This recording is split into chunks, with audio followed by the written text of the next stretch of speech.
All right, letting everyone in now.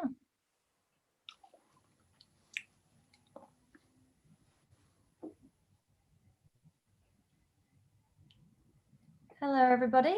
Lovely to see you all coming in from the waiting room to join us. Thanks for your patience while you were in there. We're just waiting for one more person to come through. Perfect. All right. Thank you all so much for joining us this evening. I'd like to begin by acknowledging the traditional owners of the land on which I am currently based, the Yagara and Turrbal people. I pay my respects to elders past and present and acknowledge that this always was and always will be Aboriginal land. So I'm really pleased to be here with you all tonight for this very special discussion of Sean Doyle's Night Train to Varanasi. Before I hand you over to our speakers this evening, I just want to really quickly reiterate some of the information that was mentioned in the email you were sent earlier with your link to join tonight's event. So as you've no doubt noticed, you have all automatically been placed on mute, but that doesn't mean that Sean isn't keen to answer your questions. He certainly is. Please do start sending those through to me via the chat box, and that will allow me to read them out for Sean to answer later on this evening. If you can't see the chat box right now, don't worry too much, because I am going to be using it to send through the link that you can use to purchase your copies of Sean's book if you haven't already done so. So when I do so, the chat box will pop up, and that's where you'll need to type your questions so that they come straight through to me. The last thing that I wanted to mention is that we rarely have any technical issues, but if we do, and for any reason one of our speakers drops out tonight, then we'll just take a quick break and resume the event as soon as possible once they have been readmitted to the room. Same goes for any of you who are joining us this evening. If you happen to drop out, don't worry. Click on that link again that's in the email you were sent, and I'll readmit you as soon as possible so that you won't miss out.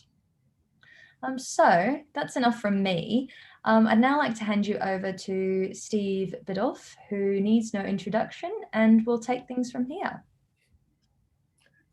Thanks, Emma Kate. That's such a capable introduction. I feel very relaxed now. And hello to everybody watching, and hello to Sean and Anna up in Lismore. I'm down in Tasmania, and I'm going to talk for about 5 or 6 minutes at the start of this event. Before we put you on to the highlights of the night, of which of course are Anna and Sean. And you probably know my name because I wrote some books about raising children a little while back. And but you may not know that Sean Doyle is one of Australia's best editors, and he's worked on all of my books as far back as I can remember. And I'm when I was writing Raising Boys and Raising Girls and Manhood and a couple of others, including a new one just coming out soon, I always just send him off to Sean, and he has a beautiful way with language, and he sorts me out. I have Asperger's syndrome, and so my language is often wonderful and other times it's terrible, and I can't tell the difference. And so I need someone who does. And so I knew Sean from many years ago, and when he sent me the manuscript of Night Train to Varanasi, it absolutely knocked my socks off. It was so I've been interested all my life in the raising of young people, and that's what it was about, but in a very different way. Because what Sean did was he decided that he would create a rite of passage experience for his oldest child, Anna. And in a second, I'll talk to you about what that means and what that's all about, because I know some of you are watching who've come here from the Facebook communities on parenting, and that'll give you a context for listening to Sean talk, and you'll see the what's behind him doing such a risky thing. Because Night Train to Varanasi was it's such a gripping read. It's a true story, but it just read like a novel, because I just worried the whole time, will Anna be all right? What's it going to work out? Is he going to do the biggest screw up in parenthood history here? It was, and when it got to the part with the wild elephants, of course, I just thought I'm going to buy the film rights to this because it'll make a fantastic movie. So this is the book that I've been most excited about for many, many years, apart from ones written by me, of course. And it was just wonderful. And so I'm not sure if you've got Sean muted there, but you probably should. But the thing that, going back into my psychologist mode now, is that a lot of you that are watching tonight, we've got a good crowd watching tonight from all over the country. You have probably been involved in parenthood and raising kids, and you know that you pour all the love that you've got and all the worries and all the things that you do in raising kids, the holidays and the school and everything. But there's still a moment in adolescence where you just kind of stand and you bite your fingernails and you just have to wait and see how they're going to turn out. And because it's all still very much in the hands of fate, really, how young people go. But if you've been around young people at all, you'll know this thing that happens, that some kids and teenagers seem to knit together. We all have a bumpy time in adolescence, but some young people seem to knit together and they become who they are. And by the time they're getting into their late teens, early 20s, they're very definitely there, and they make sense and they stack up. And some young people just don't seem to knit properly, and they're all over the place, and they have all the kinds of difficulties that we worry about for our kids. Now, one of the things that has been talked about a great deal in the last 10 years is that we shouldn't be leaving that to chance. The integration of a young person into a functioning adult and into a free and happy adult is something that human cultures have done for thousands, and in fact for probably millions of years. Every culture that's ever been studied anywhere in the world will always have what are called rites of passage. And that's a process which most, usually the whole village or the whole society weighs in on, and it's a big deal. And they shift one group of adolescents into being adults in a very deliberate process. And it doesn't matter if you talk about Lakota Sioux or people down the bottom of Tierra del Fuego or Indigenous people. Certainly in the Indigenous friends here in Australia, it's a very strong part of the culture is initiation into adulthood. Now, the reason for that is that human beings don't just grow incrementally. We don't just kind of grow a little bit and a little bit and a little bit. There's times in life when we have to make a major shift. For example, when you form a couple, we have a marriage process for getting together as a couple. When you have a baby, all of a sudden you're playing a very different role. And when you're bereaved as an older person and you become single again through bereavement, everything changes. And to help us to make those changes, we have some kind of marriage ceremony for becoming a couple. We have a pretty intense business goes on for when we give birth to a child. We have funerals. We have all kinds of structures for getting through that, because what it involves is the death of the old person and the birth of a new person, where you are saying goodbye, in this case, to childhood. Now, if you don't do that, and what we've experienced in looking at in my case, thousands of families in family therapy, if we don't have a marked process, then that transition often fails. And we see the evidence of that everywhere we look, in that, we have a culture where there are millions of adults walking around. They're grown-ups in their bodies, but they are not adults in their emotional development. So we have cricketers who cheat, and we have soldiers who murder people, and we have politicians who are patently corrupt, as you would have seen last night on Four Corners on television, for example. We have children in adult bodies whose behavior, even in their 50s or 60s, is either adolescent or sometimes just infantile. And so a rite of passage is a process where we deliberately intervene in that as a parent or as a school or as a culture, and we take a kid, a young person, on a kind of a contrived experience or a set of experiences which help them to die to their old self, to sit in a place of chaos and confusion, which isn't just random, it's supported carefully so that they can build a new sense of who they are. And I've just hold up a little diagram, which is some of the stages of that. This was drawn up by Andrew Lyons, who is based a program called The Right Journey, which is a school program. It's the stages of initiation. And so there are only 5. It's the calling, which is the point where you say goodbye to your old self as a child. The departure, where you move out of your normal life into what's called liminal space, which is a between place. There's the challenges that come of this being in this new space. And always the sinister, really heavy sounding one is the abyss.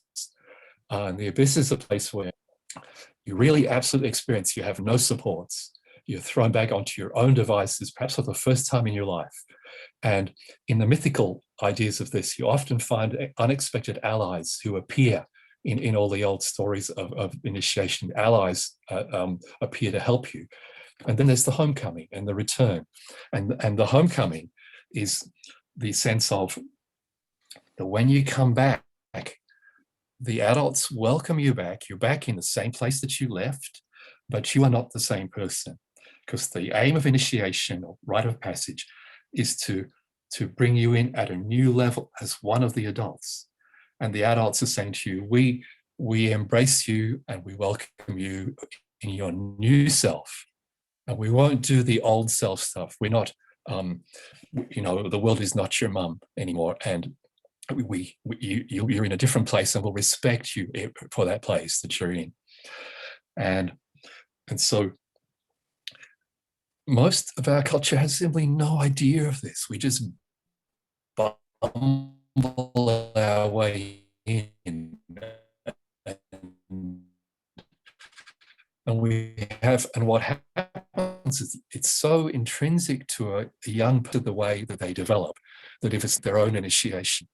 And so they drive cars dangerously, or they use substances dangerously, they break the law, they have risky sex, trying to prove that they're an adult in ways that are very unconscious and very hazardous. And it can be as at the very least can be ineffective, and at the worst, of course, it can be fatal. And so this is what kids are doing. And when kids do these very risky things, which we fill the newspapers every day, they're trying to provide something that we should have given them, and we failed to do. And what Sean did as a very awake and aware dad was he decided that, looking back on his own adolescence and his own growth, India had provided a way of growing up, and that in caring for his daughter Anna so much and wanting to, I guess, as all of us dads do, if we really think about it, want to give out, we love our kids just so much, more than words could ever express. We want to give them the essence of ourself and our handle on the world as best we can. And so what Sean did is he took the continent of India, the most dangerous, the most unsettling, the most chaotic place, and most beautiful place on earth, as the setting for a rite of passage for his daughter. And I'll leave it to him, of course, to tell you all how that went, and for Anna to talk about how it was to be on the center of that. But the core of a rite of passage, of course, is that it's a spiritual experience, that it bursts you out of a preoccupation with yourself, and it explodes you into caring about the world, realizing that you're not the center of the universe, but you have a really important part to play. And so I'll stick around and be part of the conversation from here on, everybody, but I'll very happily now hand over to the heroes of this story, which is Anna and Sean. Okay, hello everybody. I'm assuming you can all hear me. I'm Sean Doyle, the author of Night Train to Varanasi. I would first like to thank Steve so much for your time, Steve, and your wonderful words. Humbling as ever, your support for the book continues to be very touching. And I must say that, you know, when we were on the ground in India, I'm not sure these wonderful notions were going through my head so much, that what did go through my head was that we were definitely sitting in a place of chaos and confusion, as you say. That is India. Very interesting words about the Rite of Passage, though, and about how you burst out of your self-focus into a larger, broader view of things. Yes, that is what coming into adulthood means. And it is also what India did for me. And Steve, I was very interested in your comment about how India helped me grow up, because it did. This is not something that I particularly dwell on in the book or is explicit, but I'll just mention a couple of things. One is that my first trip to India was in 1984. I was 22. I was with my girlfriend there for 1 month. She then came home. I had a month on my own, and I couldn't handle it. It was too confronting for me. It was too challenging. It wasn't just the socioeconomics, the poverty, and you know, the need and the want that you see everywhere, but it was my lack of self-certainty, lack of groundedness, and the attention that I got at that time, which, you know, because there were fewer tourists then, it was more attention on those who were there. I found it very difficult to deal with. And, you know, towards the end of that month, I met a couple of English guys and we went to the cricket in Madras, and I kind of got a bit of mojo there. But dealing with India was too much for me as a young person. 2 years later, I went back, having spent those 2 interim years very focused on India. I did a lot of reading. Anyone I met who'd been there, I grilled them for their experiences. And yeah, it had got inside my psyche in those 2 months there in 84. And without knowing it, it had pretty much taken over. So when I went back in 86 alone, I arrived at night, spent the night in a hotel, walked out in the street the next morning, and I felt like I'd come home. That was a remarkable moment for me. It's something I've never experienced before or since. I didn't anticipate it in any way. It completely took me over. Since then, India has, it's been in my mind and it's there forever. I can't wait to go back. So let me show you my book. Night Train to Varanasi, subtitle India with My Daughter, published by Bad Apple Press. For those of you not familiar with India or Varanasi, I'll just very quickly say that Varanasi is the most sacred place in India for Hindus, therefore in the world for Hindus. It's a place where if someone can afford it, he or she will make a pilgrimage or take a holiday to India to Varanasi during their lifetime. It's also where they want to die, ideally, have their body burnt beside the Ganges River and have their ashes thrown in the river. It creates merit for future reincarnation.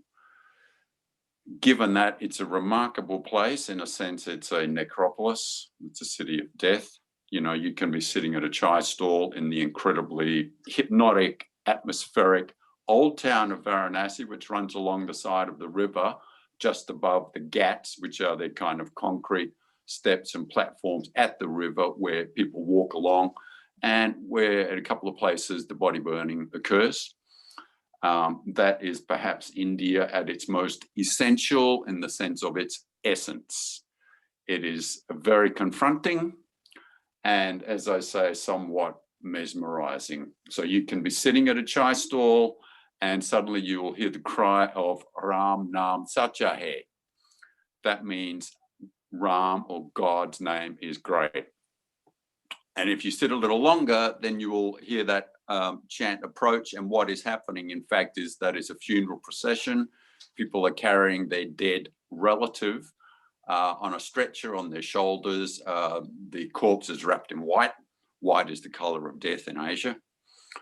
And they're heading for the burning ghats where the body will be cremated and the ashes tossed in the river. So you can be sitting at your chai stall having a nice cuppa, thinking about what you want to have for lunch.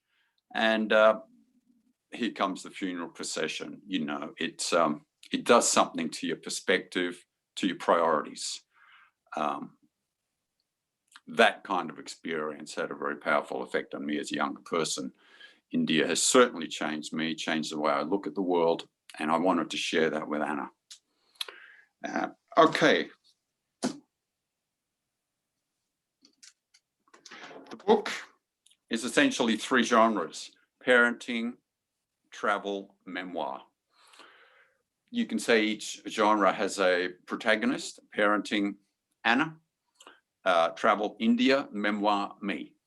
I won't be talking about myself here anymore because I do a lot of that in the book, and that's probably enough. I could talk about India further, but given that Steve is here and you know, he has brought some of his community with a great interest in parenting, I'd like to focus my comments on the parenting aspect of our trip and of the book. Okay, so why did we go? Well, I wanted to mark the end of Anna's school. When she finished high school, we went for 2 months. After 13 years in a classroom, it was time for her to get out in the real world. And after 13 years of education, I wanted to show her its importance. That means showing that it's not necessarily a given, that many people, especially girls, miss out, and that if they do, their options are very, very limited in the world. They will be condemned largely to a life of manual labor, inside or outside the home, or both. I wanted to show Anna some kind of the socioeconomic confrontations of India, you know, the want and the need, lives without freedom or opportunity, to show her what she has and, you know, should have taken for granted as a child. But at the stage where we went there, she was no longer a child. She was something less than a full adult, but as Steve was saying, they're right on the cusp. So I wanted to see what she had taken for granted without knowing it. Okay, so we went. We had a couple of days in KL on the way, which is probably enough. It's a nice sort of transit zone between the West and India, and then we arrived in Delhi. Anna and I are quite similar in our nature and in our temperament, and I think that's actually common in families where one child is more like one parent than the other, and if you have several kids, then another will be like the other parent. It's not something I've read a lot about, but in my experience, my family of origin, and also my family with my wife and 2 daughters, that is also the case. So Anna and I have had a good mutual understanding from a pretty early stage in her life. We've always been very close. We still are, and that was extremely helpful in going to India. It also presented challenges of itself, but it helped me understand where she was in some difficult moments. I had been in similar places as a young person, you know, in my first trip in India, especially, as I said. And was very helpful that we have this mutual kind of insight, I guess, because India has some unique challenges and pressures. They are sensory and psychological. It comes at you whether you're ready or not, and it kind of finds you out, you know. It the wonderful author Ruth Prawa Jafala, author of Heat and Dust, which won the Booker Prize back in '75, I think, and also the author of one of my favorite book titles, Shakespeare Walla, said that India will always find your weak point and press on it. It's a very interesting notion. I'd also like to mention Carl Jung, who, you know, as you doubtless know, is one of the founders of psychoanalysis. He went to India in the 30s for about 6 weeks. He had a car and a driver, started in Bombay, ended up in Calcutta. He wrote several fascinating essays on India. I include a couple of quotes in the book. But by the time he reached Calcutta, he was not doing well. He was admitted to a hospital and the official diagnosis was delirium. But I get the sense that India had identified his weak point and given it a good old press. And he had, done a little bit of unraveling in response to that. Also a very interesting notion. So, okay, Anna and I are there on the ground in Delhi. We arrive at night. We check into a rather comfortable, relatively safe middle-class area in South Delhi, not the sort of places I used to stay, but I err on the side of caution. Then on day one, we go to Old Delhi, which is fully immersive in the sense that it is a total assault on all of your senses and your mind, your psyche, and pretty much everything you've got. It is very confronting, and that was a clear intention on my part to throw Anna into the deep end, hold her hand as I did, but do so on day one, because your perceptions on day one are fresh and pure, and you never get that again. And I wanted her to have the full experience right there. And, you know, she found it typically confronting. We walked around for a while. We saw things, saw the wonderful Jama Masjid at the center of Old Delhi, of course, the great mosque. And I wanted to keep going, you know, into the evening, walking around, having some dinner somewhere. Anna was feeling uncomfortable by that time. So she said she wanted to go back to the hotel. So we headed back towards the hotel on the metro. On the way, we encountered a momos stall. Momos are very nice little Tibetan dumplings with meat or veg inside. Very tasty and very popular in North India in winter. So we, you know, ordered some momo and waited there in line. And while we were there, there were some local teenage boys fooling around. There was one of those sort of nightclub, you know, railing barriers with the red cord attached to the little stand things where customers can line up for the stall. And, you know, these guys were clowning around and they knocked it over. They left it there. I waited for them to pick it up. They didn't, and they clearly weren't going to. So I said to the guy who knocked it over, "Are you going to pick it up?" He looked uncomfortable, sort of pretended to ignore me, but he knew what I asked. He did nothing, so I went and picked it up. All right. You know, this is a very insignificant occurrence. Anna got upset with me. That was really interesting. She felt that I should not have intervened, that it's not my role as a foreigner in that country to intervene in what's happening, you know, between locals. I should say that sort of attitude is one I had when I was younger, that you are the outsider, the observer, you don't really get involved in that sense. My views have since changed. However, she was kind of where I was previously.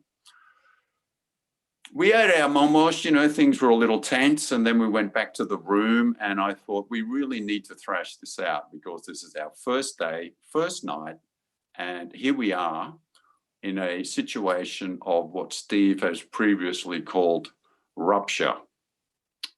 So we had a conversation, all of this is in the book, and managed to, I guess, reach a point where there was, following the rupture, repair. I explained to Anna some of the previous challenges I'd had there, and that, you know, everybody is troubled by things at some point or other, as she was then. So, you know, on day one, there were two moments, one in Old Delhi and then at the Momo stall, where there, you know, an incident, I guess, that needed to be discussed and, yeah, resolved. There were a few others, but mainly in the first week or two as we kind of ironed out the wrinkles. And after that, we kind of hit our stride and things went very well between us. There was, you know, there's always some funny things happening in India as well. I hope Anna doesn't mind me saying this, it's in the book. She was constipated for some days in India, which, if you know India, is completely outrageous. And it just doesn't happen. India does the opposite to people. After maybe 4 or 5 days, she was no longer constipated. She put it down to the fact that she'd been eating a lot of rotis, just the, you know, fried breads, which are very common in North India, along with rice. My sense was that she was just a little uptight all around. But yeah, there you go. India's full of surprises. Yeah, so at the time, you know, Anna was 18. She was no longer a child. She'd just officially become an adult. But given our circumstances, she was forced back into a more dependent role with me, a more childlike role. That can't have been easy. I think any young person would find that somewhat frustrating, you know, Anna did. Mostly she was extremely good at, you know, not sort of champing at the bit too much, but there were moments when she did, and that's to be expected, and that's really how it should be. Maybe about 2 weeks into the trip, there was an incident on a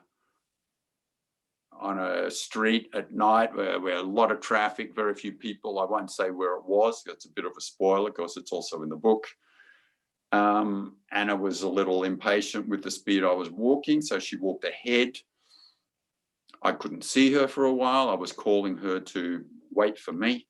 When I reached her, there was a young guy standing there with her. Things seemed odd. I asked her if everything was okay.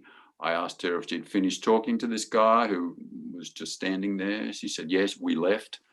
I don't want to say what happened because that's another spoiler, but let's just say that she kind of got the idea that wandering around on her own at night was not always a good move, and then that sort of thing didn't happen again.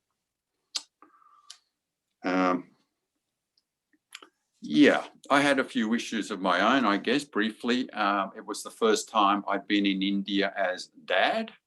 That is very different to how I was normally in India as a younger fellow. And there was a bit of a squeeze, you know, you could call it a bit of a dad sandwich with Anna on one side, India on the other. Yeah, got a bit tight now and then, but that's okay. So, you know, in certain ways, the relationship was tested. These incidents might sound relatively minor, and in one sense they were, but in the context they're not, because as I've intimated, you know, about my own former trips in India, anything that disturbs your equilibrium there needs to be taken seriously. You need to feel grounded and centered in yourself in order to handle the place okay. If you have a tricky relationship with your teenager or with anyone else or even with yourself, India may not be the place for you. Steve talked at length there about the Rite of Passage, which was, of course, a significant element in our trip. Schoolies, as I say in the book, looks back, not forward. It's not really a rite of passage at all. It's a piss up and a shag fest, essentially. We don't really have a rite of passage in Western societies. Steve talked about Indigenous societies and so on. It's something we have really lost. You know, we learn how to drive a car, but we don't learn how to drive our life. A lot of people struggle with this transition. I did. This is not in the book, but when I finished high school in 1979, I went to stay with my dad for a couple of months. He was living in Newcastle at the time, running a pub. I had not grown up with him. He'd left when I was about 8. It was an opportunity for us to spend some time. Yeah, it was nice to be in Newcastle. It's where our relatives were as well, the extended family. I had an okay time, but so far as my dad and I went, it was not a particularly rewarding experience for me. I wanted to do something more with Anna. Also, you know, about a year after that, having done 1 year at university, my girlfriend at the time broke it off with me and I just crumbled. And I was clearly lacking in resilience. You know, the first tough experience of, you know, life, independent life, and I didn't cope well. I lost my mojo for some time. I got it back. But I wanted Anna to have to do what I could to give her stronger inner resources and strengths to deal with things. She is an introvert like me. That doesn't mean we're necessarily shy or awkward, but as young people, we both were. And going out into the world, you know, you want to meet people, make friends, get the kind of social networks happening. It took me a little while to do so, and I anticipated that Anna may have some issues there too. So, you know, it's not about, you know, pretending it's always going to be smooth sailing, because it's not, but it's about being able to navigate, you know, when the seas get a little bit rough, a little bit choppy. Those are the things I wanted to give her, and that was really the reason behind why we went to India.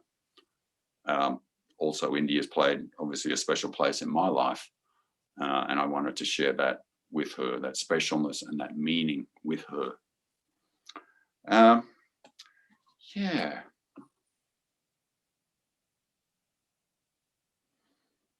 I said that schoolies look back. There is absolutely no place for looking back on the Indian road. It's very much a here and now scenario, and there's something coming down the road at you pretty much all the time. So, you know, you keep your eyes open. You experience things there that you don't anywhere else. These things change the frame that I looked at the world through, and I think they've also changed the frame that Anna looks at the world through. They expand it. And if you really look, it changes you. Nowhere is this truer of than Varanasi.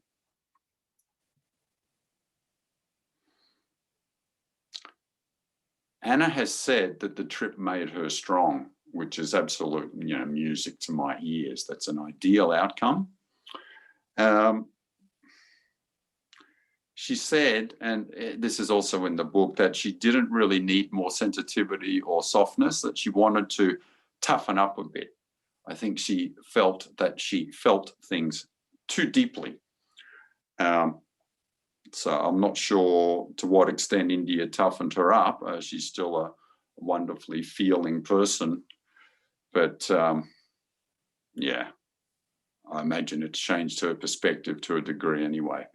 And on that note, I might hand over to Anna, who will say a few words before we cut to the Q&A. Okay, Anna. Hello. Thank you. Okay, so I guess I'll start by saying what India was like for me. My dad has pretty well covered it in saying that it is, well, it's raw, it's visceral, it's a sensory explosion, it's completely wild. And I certainly felt when he took me there as he felt when he was 22 going there. And like Steve said, it is totally chaotic and confusing. Yeah, to be there. It's, yeah. The human experience is completely different. It is a state of being that I had never acknowledged existed anywhere in the world. It was completely new to me.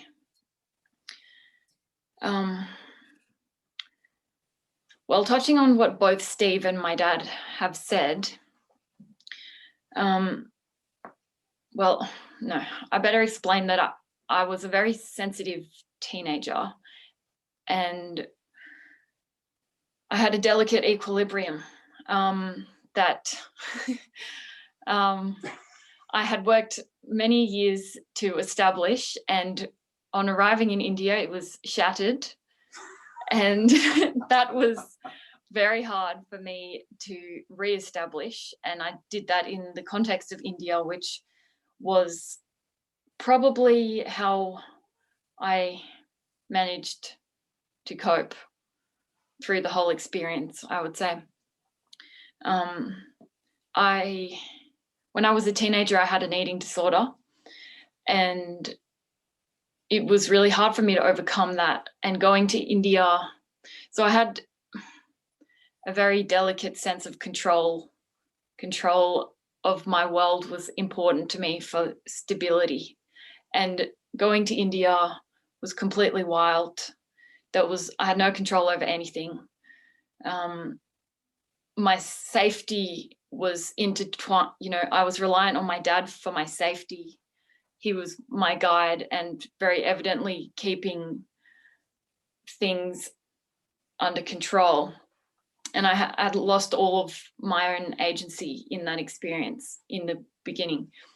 And so coming back from that was pretty hard for me. We had conflicts, my father and I, and that was probably the source of them. My dad is very assured and was particularly assured compared to me in the context of India. And that was also difficult for me because like he mentioned already, I wanted us to be more hidden and he was very present, and it was hard. It was really hard. But from all that and all the chaos and the difficulty in trying to find stability in the context of chaos and confusion, I managed to find it, reestablished it somehow, and that stayed with me after India. That was something that if I could do it in the context of India, I could certainly apply it at home, because this is, living in Australia is a lot easier. Being here is a lot easier. And I got a very refreshingly needed perspective on my own life. I became very less focused on myself. That certainly happened.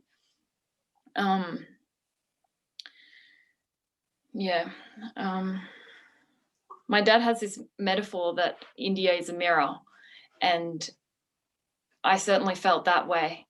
It forces you to look at yourself very deeply, and if you can't handle what you see, you won't survive. It feels very like everything is in extremes in India, like life and death and survival and crumbling apart. You have to find some inner strength to meet the challenges. And people either love or hate India. No one really feels okay about India. You have a strong reaction to a visceral and explosive place. But my life after India, it's hard to know exactly. I don't know what my life would have been like if we hadn't gone on that trip and on that Rite of Passage. But I certainly felt that the refreshing perspective that I got gave so much to my life, and I will certainly be finding a rite of passage to give to my children when I have them, because it is so important, and it did so much for me. And yeah, I would pass that on. So I suppose that's all I have to say for now, and we can do questions. Yeah, great. Thank you all. That's wonderful. We've had a couple of questions come through. So the first one was just for clarity. What year did you take Anna to India, Sean? What year was that? Yeah, well, it's a few years ago now, but rather than focusing on the actual date, I would like to stress the fact that it's a timeless experience that, you know, anybody can do anytime, anywhere. As I said, India was the obvious place for me because of the role it's played in my life, but, you know, we can bring it closer to home. And as this is an avid reader event, a Brisbane bookstore that chooses some Queensland references, you know, it doesn't have to be India, it could be Ipswich, it could be Innisfail. The point is the role that's played in my life that I wanted to share with Anna. So it doesn't need to be anywhere exotic. The point is, yeah, it is a shared significance. Can I just add, I was really interested in some of Anna's comments in the sense that she said the trip kind of really blasted her out of herself, which is exactly what Steve said. Very interesting. Also, the element of control, as Anna said, there is no control over anything in India except your own responses. I didn't have any control over anything. The volatility and also the vitality of the public space there is something I find completely, you know, alluring, but it is confusing and it is chaotic. And over the course of my numerous visits there, I have developed an understanding. But for Anna, you know, she didn't have that understanding. And the fact that she was able to, I guess, regain the equilibrium she mentioned is an incredible achievement given, you know, the circumstances and the demands that are very frequently placed on you in many ways there. Thank you. So this is a question that's come through for Anna. It's from Julie, and Julie's asked, Anna, do you think that yours and your father's experiences at young ages would always have been different because of your genders? Probably, definitely. I mean, India is an incredibly gendered place, and men and women and other genders are treated very differently. But I will say that I was very much protected from what women going alone to India would experience, because I was with my father, who most people thought was my husband. So I was very unapproached by anyone, because that would have been very uncustomary for an Indian man to approach a woman who was with her husband, you know. So did people really think that? Yeah. People often asked me. Oh, I wasn't aware of that. Oh, okay. Well, there you go. No, that's actually news to me. I, you know, whenever we were talking to someone, I made it very clear that this was my daughter. And of course, in traditional societies like India, the role of the family still, you know, garners tremendous respect.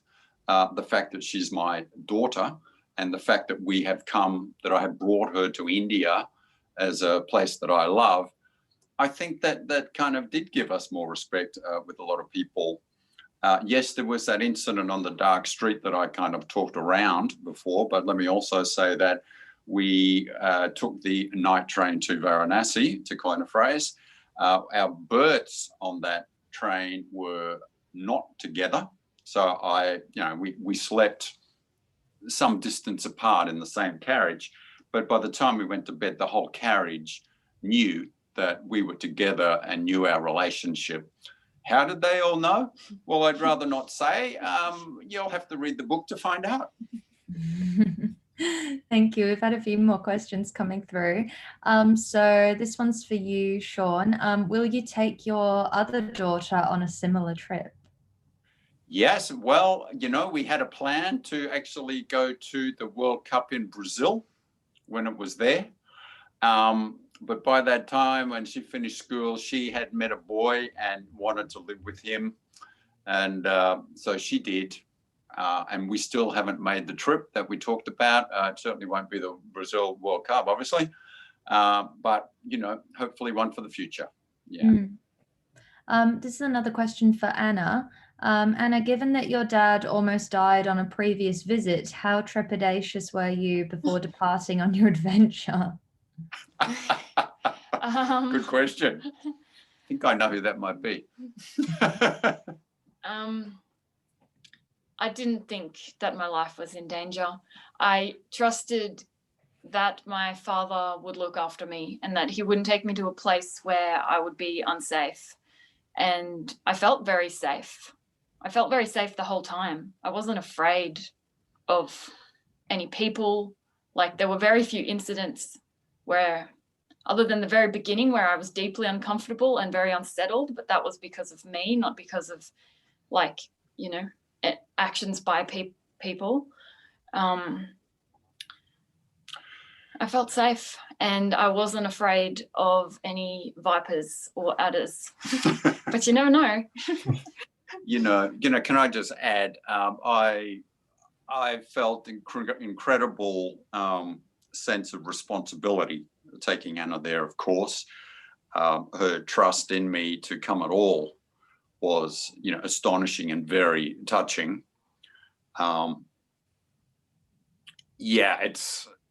It was not easy. As I said, it was a new role for me, and going to India is kind of like surfing the pipeline in Hawaii. It's full on. It's the limit. But I was trying to keep her safe. So, how you can guarantee safety on those 20-meter waves, the pipeline, I'm not quite sure, but that's what I was trying to do. Most of the time, we succeeded. Now and then, we didn't. You read the book, you'll find out all about it.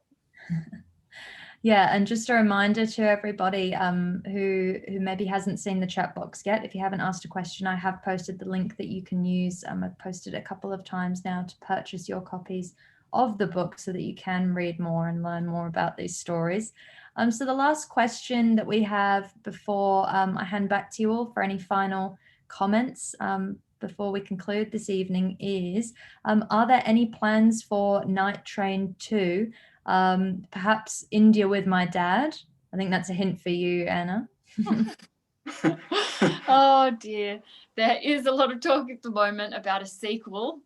I don't know where that idea came from. I suppose my dad is putting the word out so that I'm compelled to write a sequel. We will go again. We will certainly go on another trip together. I'm very confident of that. Whether I'll write a book about it, I am uncertain. I'll be pushing her all the way to do so. Believe me. We've actually had one more come through, so I'll ask this one as well. Sean, given that you've traveled to India over decades, do you feel that there's much of a contrast to pre and post internet smartphone era? Yes and no. Towards the end of the book, I give a kind of wrap on how India's changed since the earlier days. You could call it the old India and the new India.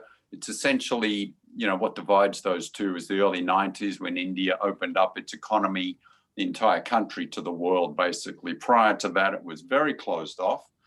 I was there in 89 and 91. Even then, there were very, very few Western goods available. It was really like another planet. Everything there was nowhere else, and all the stuff you're used to, none of it was there, including Coca-Cola, blue jeans, whatever. So when the internet came, India opened up. Internet was born in 92. So was I. It took a process, of course, to get some coverage around India. But Yeah, the changes did come. You know, the middle class exploded in the 90s, as was well documented in the media. Trade went ballistic. But, you know, India is an ancient culture. You're talking about millennia of tradition, deep, deep, deep customs embedded in every aspect of life.